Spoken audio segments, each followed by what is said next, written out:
Do you say you found a skeleton? How would you tell it to represent you personally? How would you decide? Well, interesting question. I don't know. I'd have to do some research on that.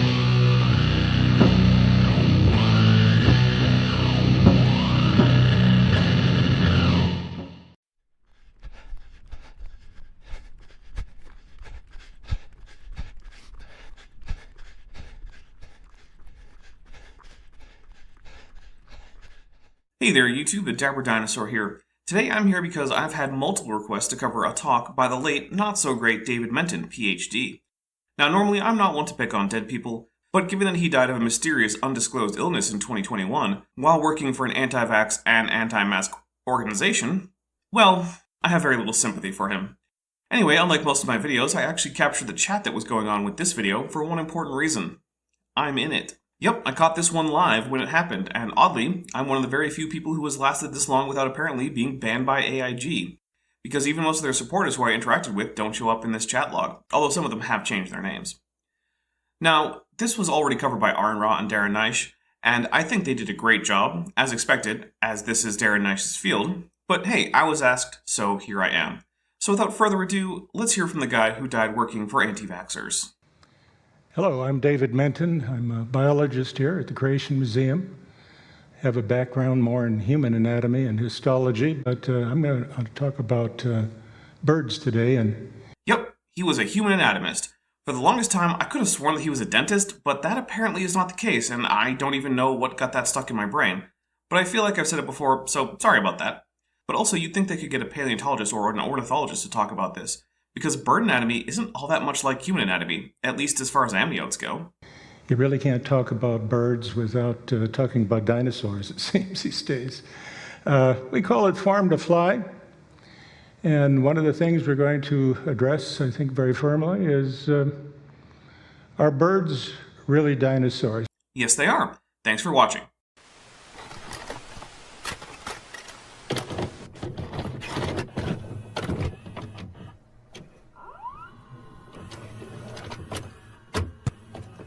Thanks for watching, but before you go, I just want to say a special thank you to my channel members and my patrons, especially those pledging $50. Okay, I'll cover the rest of it. You probably heard that they are. Everybody is saying that birds aren't extinct. They're feeding on our bird feeders even as we speak. Is that really true? I think we need to put our critical caps on and look into whether is it true that birds really are dinosaurs as so many claim them to be. Okay, so we need to talk about how this talk should go, because, spoiler warning, it doesn't go the way it should logically to make sense. So if we're asking if Group X belongs to Category Y, to answer that question, we need to start with a clear definition of Category Y, and then proceed to check if the requirements for being in Category Y are met by Group X. We can't simply point to the things that make Group X Group X. That's not the question. We already accept that they are. So what Menton should have done here, to be a serious person, is to start with a definition of dinosaurs. At the risk of even more spoilers, we're not going to get that anytime soon. For me, the answer is pretty clear, and it's pretty simple. No! You know, there's actually no particular reason that birds being dinosaurs violates young Earth creationism any more than whales being mammals does. And they seem to accept that. I don't think they are. I get open for questions right now, but I suspect you wanted a little bit more than that. Hey, I already did that gag. No fair. What's so special about birds? Why are they so different, not only from dinosaurs, but everything else that isn't a bird? Here's a short list. Well, that's a list of things about birds, but it doesn't help us with whether or not they are dinosaurs, because we need to start with what a dinosaur is. For example, to be a dinosaur, an animal must have more than 3 sacrovertebrae and an open acetabulum. Do birds? Why, yes. Yes, they do. If they have that, but also have other things, that doesn't make them not dinosaurs. It's exactly the same as saying stegosaurs aren't dinosaurs because they uniquely have paired spikes on their tails. Yes, they do, but that doesn't stop them being dinosaurs, since they meet all the criteria and lack of tail spikes isn't one of them. What's unique about birds? Tremendous amount of bone fusion. If you look at the skeleton of all vertebrates, there's a great deal of bone fusion. We have many more bones in our body when we were in the womb than we do out of the womb, because many of those bones that were separate in the womb are together. So our human body has about 206, 207 bones, depending on a certain state of fusion. Birds have so many fused bones that a chicken ends up with about 120. Well, I'm not going to check the particular number of bones in an adult chicken, but it is true that birds have a lot of bone fusion. For example, their hand bones are mostly fused, their metatarsals fuse, their hips and sacral vertebrae fuse, the posterior most caudal vertebrae fuse. But again, this isn't a reason not to be a dinosaur, because nothing about being a dinosaur precludes bone fusion. You've heard that birds have hollow bones. A better word is pneumatic bones. That means air flows through the bones, part of the respiratory system. Now, a lot of us have hollow bones. We human beings have pneumatic bones. Our sinus bones, frontal sinuses, maxillary sinuses, ethmoid sinus, these are hollow, communicate with the respiratory system, but nothing like birds. But a lot like many theropods and other dinosaurs. In fact, extensively pneumatic bones are characteristic of Archosauria, including animals closer to crocodiles than birds. Sure, birds took this and dialed it to 11, but so what? AIG thinks that the ancestor of the giraffe was short-necked and then turned its cervical vertebrae length up to 11. Why is this so different? Here, all of the bones in the body of the bird, almost all are pneumatic. Like a dinosaur. The way that a bird balances on two legs, as you know, birds walk on two legs, and the sort of dinosaurs that are believed to have evolved into birds and also walked on two legs are called the theropods. Word basically means beast foot. And if you're going to walk on two legs, you have a real problem, and that problem is balance. Yep, with 4 legs, you're always able, if necessary, to have 3 feet on the ground, forming a tripod. With 2, you can always tip, so balance is very important for bipeds. So when a creature walks on two legs, balance is an issue, and the way birds balance on two legs is completely different than the way dinosaurs do. We'll get to that too. Except that bipedal dinosaurs, birds included, balance at the knees. But yeah, we'll get there. I do really wish he'd stop listing commonalities between birds and dinosaurs and then just declaring that that means that birds aren't dinosaurs. It's like saying that whales making milk makes them not mammals because their milk is unique. Well, unique or not, that helps make them mammals. How they balance also impacts on the way a bird walks. No creature walks quite like a bird. How an animal balances affects how it walks. I feel like that was something that we didn't need to have said. And then the whole anatomy of the shoulder girdle, the shoulder blade, the way the arms that are wings in the case of a bird, the way they attach is completely different. I'm going to wait until he clarifies what he means here, because I could think of a number of things that are weird about bird wings. Of course, none of them actually have anything to do with birds being dinosaurs, but that's today's theme. And then the hip bones are extraordinarily different in a bird. We'll take a look at those. Odd, because the hips are actually one of the most convincingly dinosaurian parts of bird anatomy. See why maybe human anatomy didn't prepare the good doctor for this? And the way a bird breathes. Nothing has lungs like a bird. Except that darn Majungasaurus, right? Womp womp. You realize birds have been hit by aircraft at an altitude of 37,000 feet? Well, I'll tell you, if you're up at I've been up 14,260 feet on a mountain without any oxygen support, and that was hard to breathe there, but 37,000 feet? That sounds like the time he died from a mysterious respiratory illness during a global pandemic caused by a respiratory illness while working for an anti-vax organization. Yeah, I know that sounds mean, but here's the thing. If you promote things that hurt not just you but innocent bystanders, like anti-vax, then when you die of a preventable disease, I don't have any sympathy for you.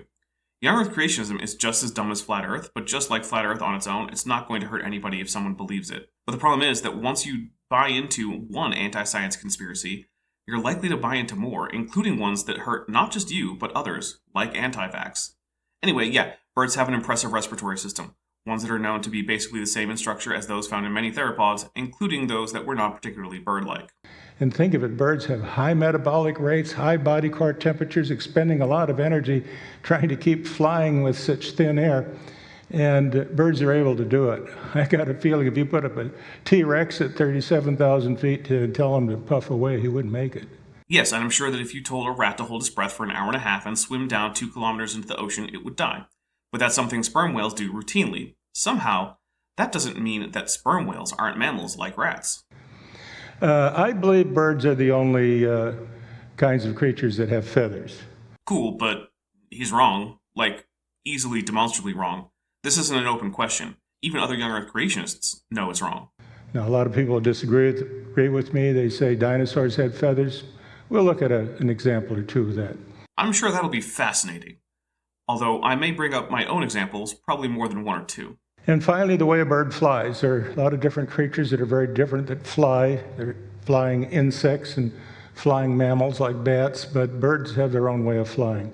Interesting how when it's convenient, creationists will point out the patterns of similarity either predicted or retrodicted by evolution and say common design. But when we're looking at patterns of dissimilarity, also predicted and retrodicted by evolution, different designs doesn't mean different designers. But somehow it's evidence against evolution. Plus, since non-bird dinosaurs don't fly like bats or insects, why does this matter? Evolution doesn't predict that their method of flying should be any more like other methods of biological flight than is strictly necessary for them to fly in the first place.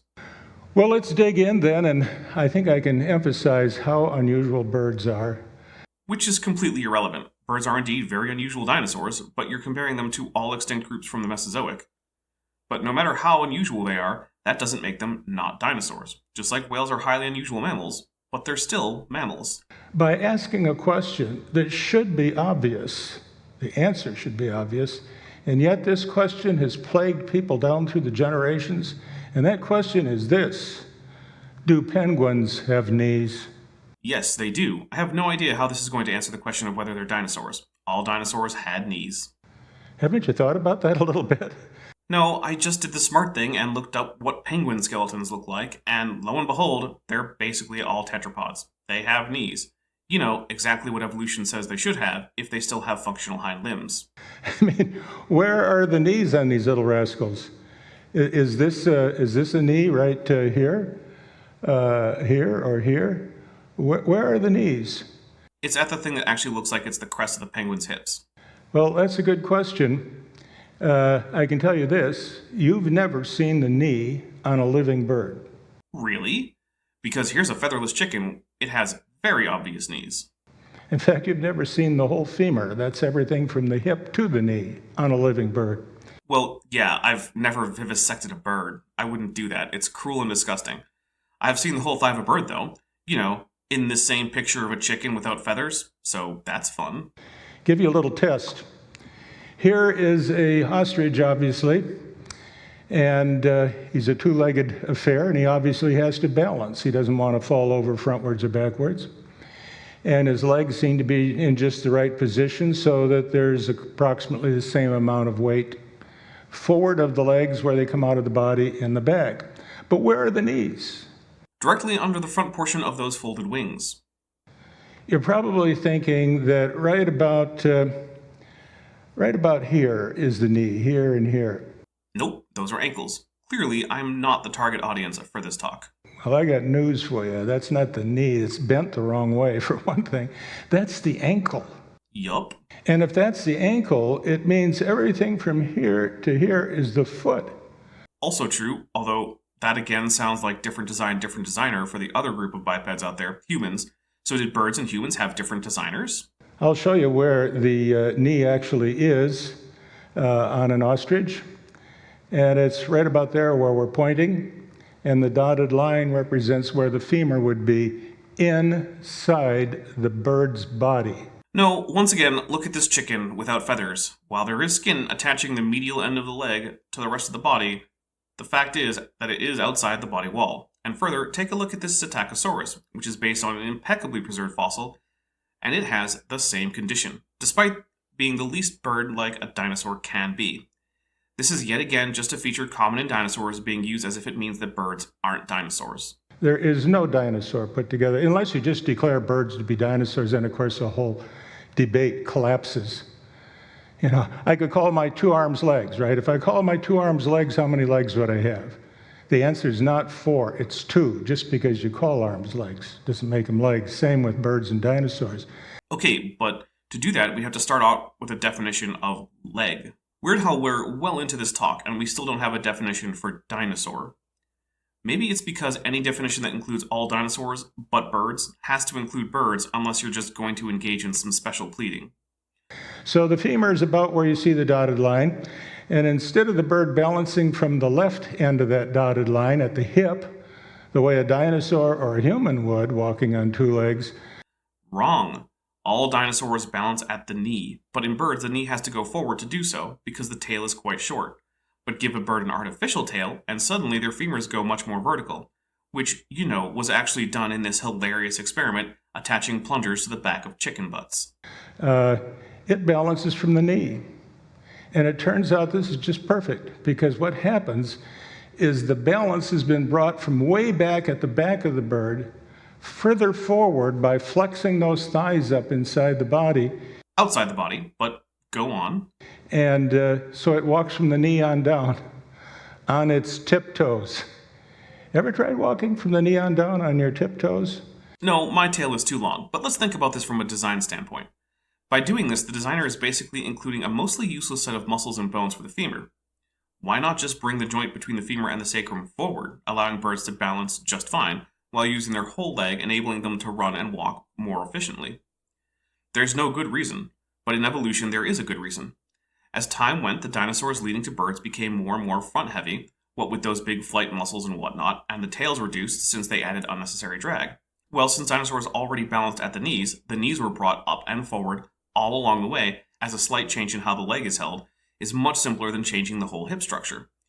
This whole arrangement only makes sense if birds are not only dinosaurs, but dinosaurs that evolved directly from other distinctly non-bird dinosaurs.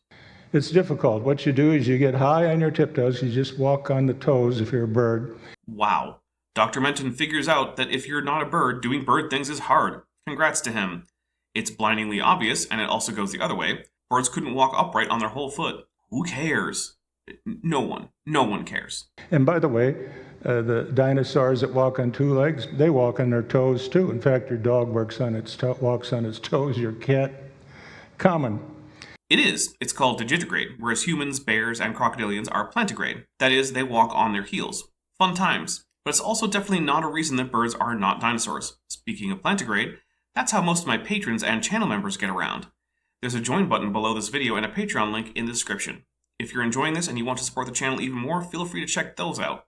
Either way, remember to subscribe and turn on all notifications. Well, what's inside of that ostrich? How do the bones look? Let's bring them out where we can see them. And there you can see, right in that circle, we have the unusual hip bones of the bird. This hip is called a synsacrum. Yep, because the bones were completely fused, including the sacral vertebrae. That's a characteristic of dinosaur pelvises there broadly. Here are a few on screen, along with some bird hips.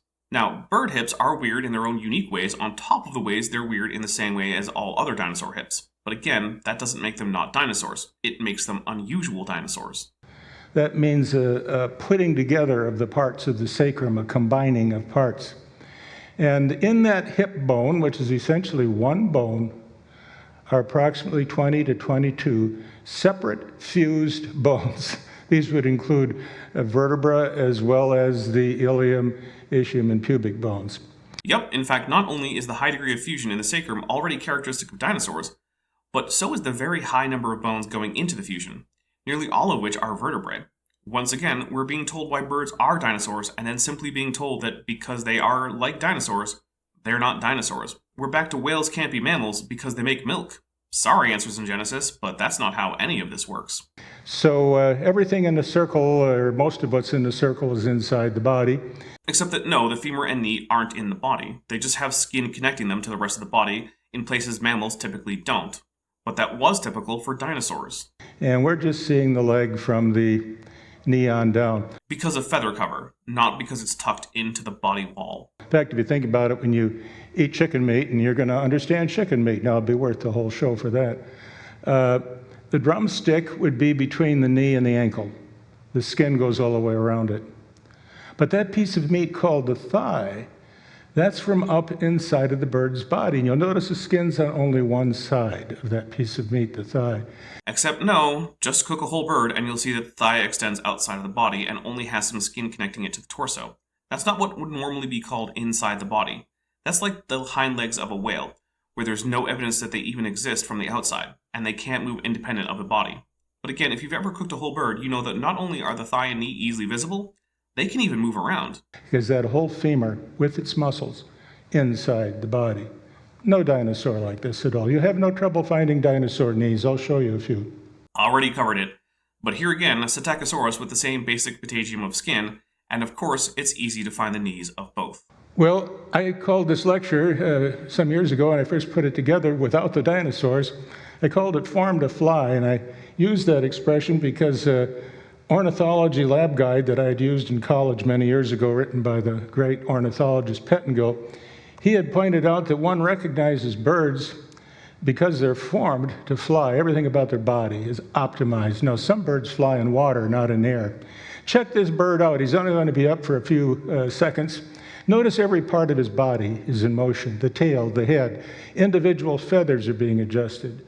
This is not a glider. This is a flyer. I don't think anyone really disputes that, generally speaking, birds are well adapted to flight, with some exceptions, like flightless birds such as the emu or kakapo. The Bible doesn't want you to be confused on birds right away in Genesis chapter 1, verse 20. The scripture tells us how the birds came to be. This is on the 5th day of creation.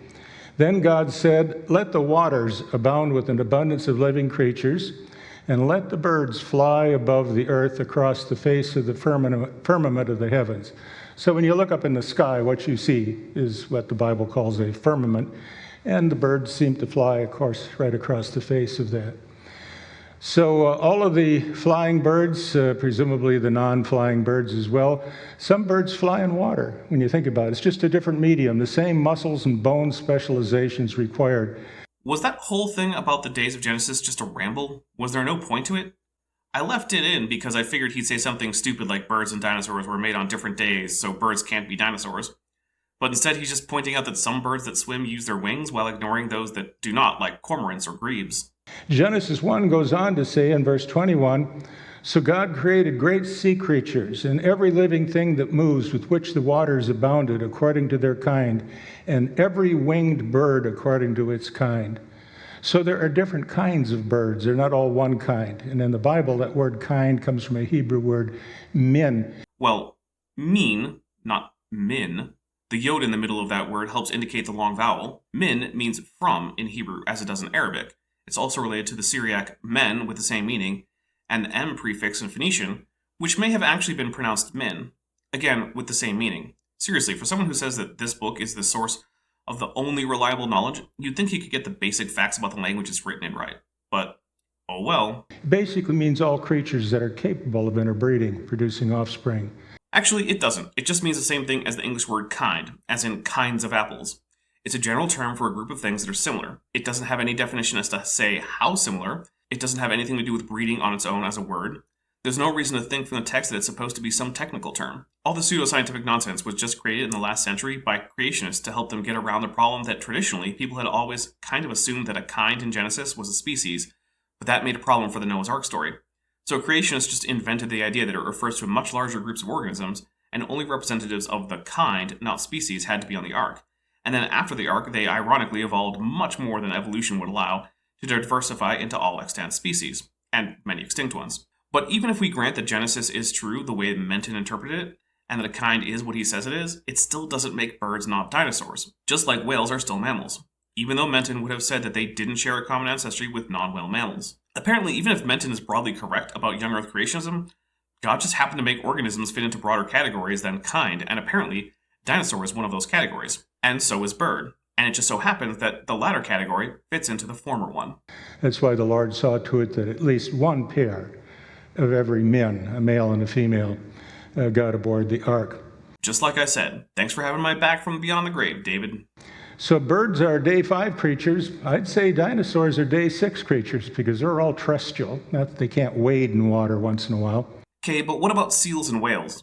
They are not mammals because most mammals are terrestrial? See, even if we take young Earth creationism seriously the way Menton wanted us to, it still wouldn't make birds not dinosaurs. Apparently, taxonomy isn't based on what day of Genesis something was made, even when creationists do the taxonomy. Heck, the Ark Encounter kinds list has kinds organized basically by taxonomic class, which means it accepts that a lot of animals are grouped together in taxonomy that would have been created on different days, like pterosaurs and other reptiles, or whales and other mammals. But they're a day 6 creature, so I really believe God's word is telling us birds are not dinosaurs. By doing nothing of the kind. Really, this is one of the dumbest arguments I've ever heard. I wasn't surprised to hear Kent Hovind say it, because there is nothing too absurd for him to believe. That man can't even argue against the flat earth. But Menton here is a PhD. He can't actually be this bad at critical thinking. And I think scientifically we can show that too. Well, so far he hasn't even tried, so good luck to him. Let's look at that bone fusion. This is a chicken. A chicken has approximately 120 bones compared to our 207. Sure, but we already know this doesn't matter to the question. Chickens could have 40 bones after fusion. It wouldn't make them not dinosaurs. So lots of bone fusion, and one place to see it is there in the hand. Ah, yes, the hand that conveniently has 3 fingers. You know, like basically all theropods more derived than Ceratosaurus. Kind of exactly what we'd expect to see if birds were dinosaurs. But also note that if he says this bone fusion is vital to being a bird, and then he calls anything with unfused fingers a bird, it means he was lying right here. And believe me, I'll remember. All those many bones that make up our hand pretty much are reduced to sort of 3 fingers. No, it's not like birds start out with as many hand bones as a human and then they fuse them all together. They start out only growing 3 digits, and they do start unfused. But the phrasing from Menton implies that they're fusing 5 digits into what only looks like 3. That is not the case. There are 2 fingers in a bird. No, 3 digits. Specifically, digits 1, 2, and 3. Now, I know there was some debate at first, because in birds, digit 2 grows first. People thought that made the digits 2, 3, and 4. But it turns out that there's a frameshift mutation in birds that shifts digit priority from 3 to 2. So all along, birds and theropods like Velociraptor and Compsognathus always had the same fingers.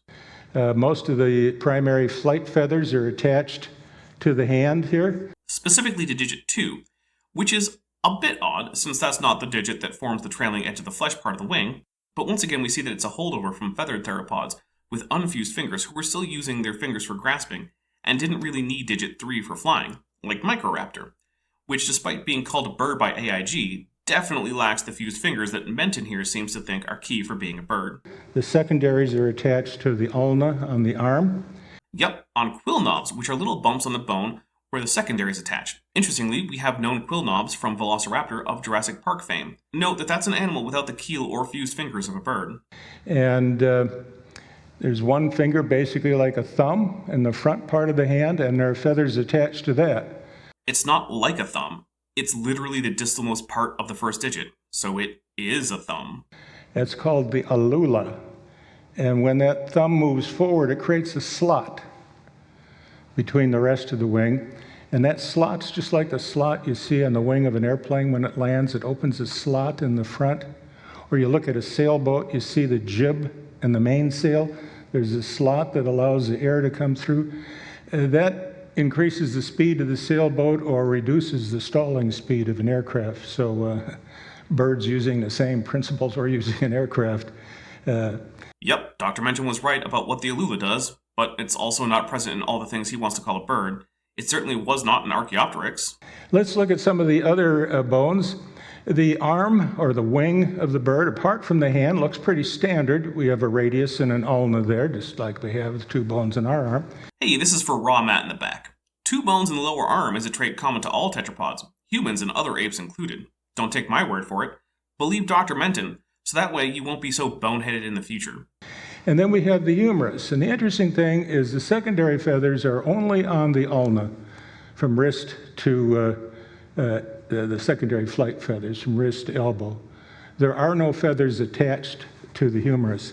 They're in the skin, but not attached to bone. That's true, but I'm not sure why it's particularly interesting. Most bones don't have feathers anchoring to them. Then we look at the ribs, and we see there's little struts that kind of hold the ribs together, and birds have very little movement of the ribs. That's why there's very little muscle between the ribs of a bird. If you've ever eaten chicken ribs, they're no bargain, I can tell you that. So halfway down the rib, there's a hinge in bird ribs. And so the ribs are able to move a little bit, the lower part in relationship to the upper part, but the upper part of the ribs where they attach to the vertebra, there's no movement. And so when we breathe, our chest cavity gets bigger and smaller. But with birds, that's not possible, which is one of the interesting differences. It's not an interesting difference until he sets up a definition of dinosaur. He hasn't, and as a result, all of this has technically been meaningless to the question of whether birds are dinosaurs. Just wanted to hammer home that fact. This is that synsacrum we were talking about earlier, the fusion of about 20 to 25 bones in the pelvis. Ah yes, our old friend the synsacrum, a characteristic of dinosaurs broadly. Thanks for being dinosaurs, birds. Notice right there in that oval window is a keel. And not many creatures have a keel. Not even all birds. When you see a keel on a skeleton, a flat plate like that, It's an attachment for very powerful muscles. That's true. And we do indeed have powerful muscles that attach. Chickens don't have anywhere near as powerful muscles attached there as, say, a swift or a hawk or something like that. But it does have muscles, and these are the flight muscles that attach to a keel. I hope I don't have to tell you, dinosaurs don't have flight muscles? Actually, he would have to tell us as part of defining what a dinosaur is. But if his definition includes the phrase, except the ones who can fly, then he's obviously using special pleading to keep birds out of Dinosauria, and that is logically fallacious. So dinosaurs don't have a keel either? Except for the birds. This is just begging the question. Finally, look at that neck up there. That's no bone reduction in the neck. That's one place where the bird shows off a bit. Instead of having, as we mammals do, we all have 7 bones in our neck. That's true of a mouse, it's true of a human, and it's true of a giraffe.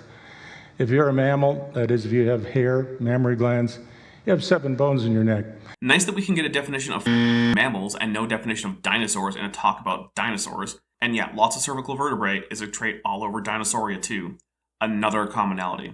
But birds have lots of bones in their neck, and it gives their neck a lot of flexibility. And as we'll see, that's pretty important for the bird.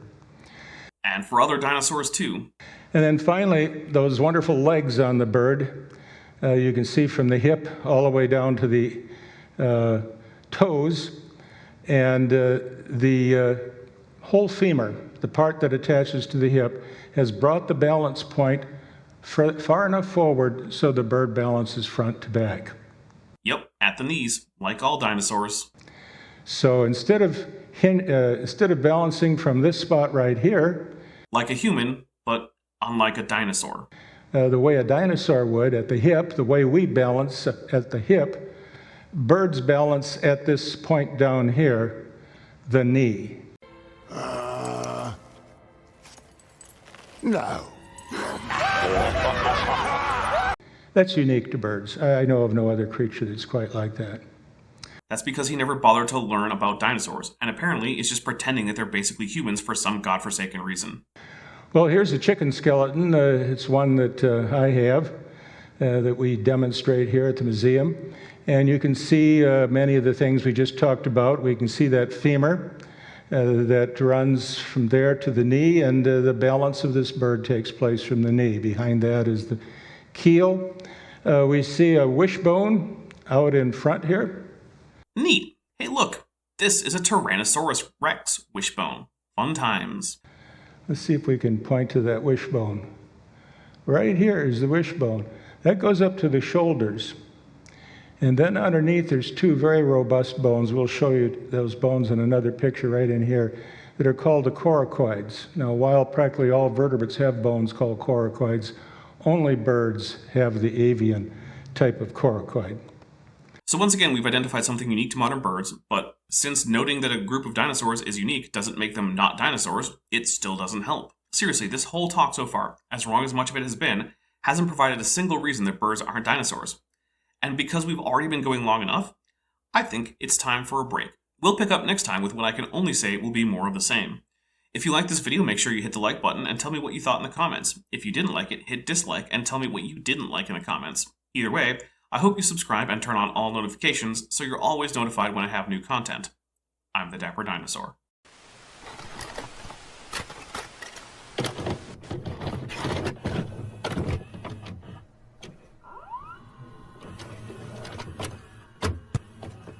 Thanks for watching, but before you go, I just want to say a special thank you to my channel members and my patrons, especially those pledging $20 or above. Bob Knob, Work in Progress, Benthoven, Denny5252, Ian Chen, Landon Knoll, Mabbity Babbity, McSpooks, Sphincter of Doom, The Venerable Veed, and Patrick Dennis. As you probably know, YouTube is a very volatile platform, and from month to month my income on the channel can swing wildly. The people you see on screen are directly supporting so that I don't have to worry too much about that, and the channel can keep going as it is, and perhaps even improving. If you'd like to join this team, there are links below to join the channel or in the description to join the Patreon. The Patreon starts as low as $1 a month, and the channel memberships start as low as $1.99 a month. On Patreon, you can even get a discount for pledging annually. If you do decide to pledge, you'll get access to an exclusive Discord server just for channel supporters, as well as early access to all of my pre-recorded videos, often up to 2 months in advance. Higher tiers will unlock even better perks. Now, if an annual or monthly pledge isn't right for you, but you still want to support the channel, there is a merch store down in the description, as well as an Amazon wishlist, just for me. And if financial support isn't something you can or want to do, then if you still want to help out the channel, please just like and share these videos and make sure you comment on them. It really helps the channel out. Thanks again for watching.